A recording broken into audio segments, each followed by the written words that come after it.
Madam's trial progresses and it's not looking good.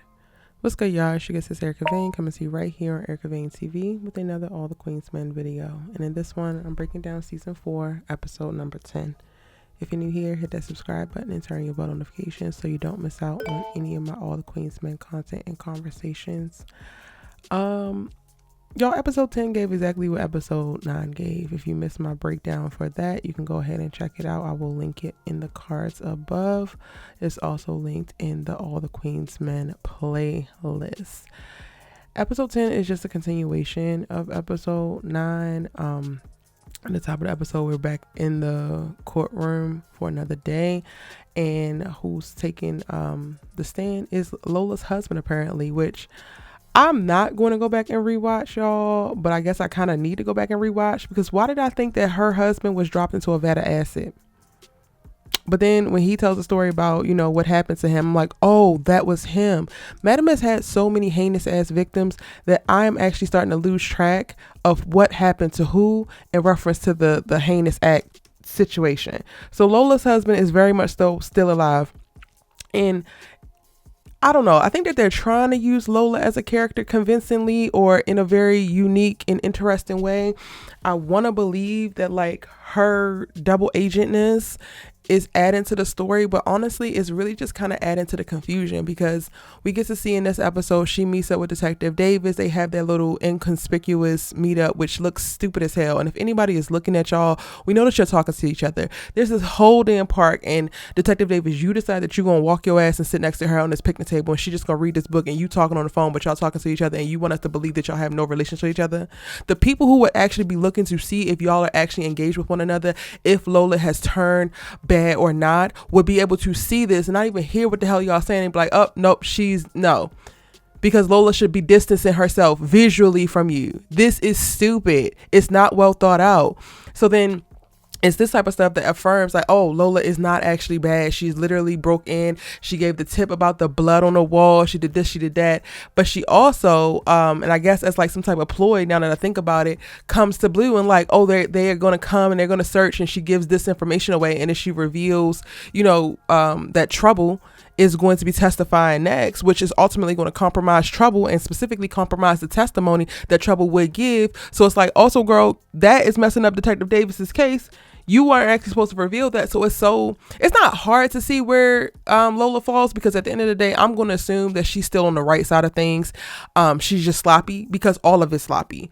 All of it's being mishandled. And not that I think that All the Queen's Men should have like Law and Order-esque law enforcement stuff or writing or whatever, but all of it needs to have stronger writing just for you to really be engaged and to not just be scratching your head for scratching your head's sake, looking at these characters just doing things just to be doing things. Her little husband get on the sand, and yes, I feel bad for what happened to him, but also I don't know this man. I haven't seen this man in a month of Sundays. Y'all haven't even shown Lola with this man. So what do we actually care about in reference to this? Exactly nothing. They go through the whole process. Madam has to do a little voice recording because he says he would recognize her voice anywhere. And this is where it starts to not really look good for Madam, because his testimony is damning. But then when he's also able to pick out her voice out of a lineup of quote unquote nondescript voices, as she was the one who actually was given the orders, even though he didn't visually see her there, that just provides additional confirmation for the jury. And again, it's not looking good. All right. In other news, Babyface is sleeping on the couch at Miss Tandy's house, and he's pissed because she didn't slept with his son. His son. Did you tell her that this was your son? Because I know that Miss Tandy is trifling. I know that she's a trollop, but I don't know if she's that damn diabolical to be sleeping with your son, no matter how fine he is, and then to now go down on you the next morning. This is weird, and you let her. Again, a bunch of random things happening for random things' sake. Also, Babyface, you're acting like Miss Tandy is your woman, and she's not. She's your benefactor at best. Your sugar mama at best. Again, what? I don't know. Baby, I love me some Candace. And I used to love me some Dom. But this scene where we have to watch her spazzing out because he ate the damn shrimp fried rice that she wanted, and this is supposed to be another one of the setup scenes for her pregnancy reveal coming soon. It's just too much on the nose for me. It's too theatrical. It's too much on the nose. And I'm not talking about her acting. I'm talking about the choice of like them writing this scene in this way. It oh, brother, this guy stinks. No, again, I love Candace as an actor. And honestly, off the strength of principle, like if I put some food in there that I want to eat later, I want that food to be there when I go back for it later. I don't give a damn what you're talking about. So I get that. I'm just, I think, more irritated in like them using this as the way they're going to be building up to the reveal of her pregnancy. And mind you, they're not managing time correctly. So like all of these symptoms hitting her like a ton of bricks all within like 2 weeks of sleeping with this man. It's not realistic. Oh, brother, it's not realistic at all. Anyway, back to Trouble. She actually agrees to testify against Madam. And again, y'all, I just doubled down on what I said in the episode 9 breakdown. Y'all let Trouble walk out of here. You literally had her on valid charges for distributing narcotics, and you let her walk out of here so she can go and think about testifying. And she happens to walk back into the damn precinct the next day, and she agrees to do it. Because your offer is just so irresistible. I just, none of this feels believable at all, child, at all. But she gonna get what's coming to her, or she won't, because there's a little twist coming with Trouble down the line. So be sure to keep it locked. And if you want a little bit of a teaser, get into my 35 new characters video that I did a while ago. Trouble got a little bit of things happening towards the end of the season. Let's talk about El Fuego, who still is one of my favorite parts of this damn show. At this point, I think that I'm literally just tuning in to see how gorgeous Eva is and have her operate and flow and like model walk all up and through these sets. And for El Fuego solely, like full stop, this man is fine as hell. In distress, he's fine. On that stage, he's fine. Crying, he's fine. Laughing, he's fine. Like, this man is fine. But in this episode, he is going through it, child. The thought of Sandra being taken advantage of in the way that she was before being killed is like, it is tearing this man a new one. He crying in the car.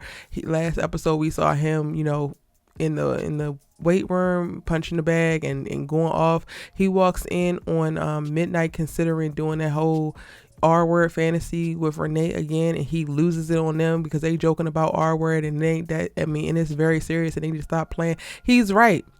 And while this is something that's totally him projecting his feelings and his frustration on not being able to avenge Sandra and not being able to protect Sandra first, and then, you know, deciding to walk away from avenging her, which ultimately by the end of this episode, he decides, yeah, I'm going to have to do something about this because this ain't going to work. But that projection could have saved your life, Midnight, but you ain't want to damn listen. You still wanted to go and go harder. This girl calls you and says, I want you to go more. That's nothing that's off limits. Meanwhile, she's recording your ass with the cell phone on the side of the damn bed, and you fall right into the damn trap. So when we see your ass in them orange blues and you in jail, you brought that on yourself, stupid. Completely on yourself. Anyway, back to El Fuego. Him and Big D are like plotting by the end of the episode, and I've been here for the whole El Fuego Breaking Bad. I that's the best thing I think in reference to the storytelling is the pacing that they're moving with his character specifically. They have been a little bit of inconsistencies in like 1 minute he's all for it, the next minute he's off of it, and that's a little bit weird, but the pacing in and of itself I think is the best pacing in reference to how the storylines are progressing for a particular character in the show. I think that he's perfectly cast for El Fuego, so it works. And we're going to see him and Big D get to avenging Sandra because he can't take it no more. What else happened in this episode? Oh, Ben Gay Boy, baby face. Ben Gay Boy gets into a fight with his son in the juniors locker room. His son handles him, and now his knee hurt. Ben Gay Boy, you should have left his ass alone. How about that? He gets to limping into Madam's office, and Madam got to remind him that this is her damn place of business. He need to get his goddamn mind right. She don't give a damn about you talking about, oh, you can't work with him and this was going to be trouble. You're being ridiculous. And now you can't even make her no money. Your ass is looking very expendable. Yeah. You seem to be getting yourself in hot water with all the women that are taking care of you in your life. It seemed like you've gone down the wrong path, sir. You might want to make a U-turn, but you won't, because you ignorant and you prideful and you think you God's gift to women. Meanwhile, you're been gay boy at best. Anywho, the raid happens on Eden, and Blue is able to handle it. So she puts up a false wall. They don't, get anything. They don't see any of the blood on the walls and anything, and that winds up working out. Detective Davis is pissed, but when is she not? Love that for Blue, because Blue was already in hot water with Madam.